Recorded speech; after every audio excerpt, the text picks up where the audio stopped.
অভাব দারিদ্রতা সব ঘর ছেড়ে পালাবে এমন 3টি গাছ যা ঘরে লাগালে কখনোই ঘরে অর্থের সমস্যা হয় না। নাম্বার 1, মোহিনী গাছ। মোহিনী গাছ বা ক্র্যাসুলা উদ্ভিদকে সম্পদের উদ্ভিদ হিসেবে বিবেচনা করা হয়। এমনটা বিশ্বাস করা হয় যে দেবী লক্ষ্মী নিজেই মোহিনী গাছে বাস করেন, তাই এটি বাড়ির উত্তর পূর্ব দিকে বা বাড়ির মূল প্রবেশদ্বারে রাখলে বাড়িতে কখনো অর্থের অভাব হয় না। নাম্বার 2, শমী গাছ। শমী গাছ বা লজ্জাবতী গাছ ভগবান শিবের খুবই প্রিয় উদ্ভিদ এবং ভগবান শিবকে এই গাছের পাতা নিবেদন করলে তিনি খুবই প্রসন্ন হন। তাই এই গাছ প্রতিটি বাড়িতেই লাগানো উচিত, কারণ যে বাড়িতে এই গাছ থাকে অভাব দারিদ্রতা সেই বাড়ি থেকে অনেক দূরে থাকে।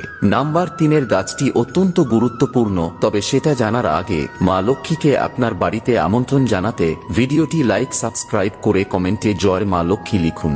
নাম্বার 3, জ্যোতিষ শাস্ত্র অনুসারে ঘরে মানি প্ল্যান্ট লাগানো সবথেকে শুভ বলে মনে করা হয়।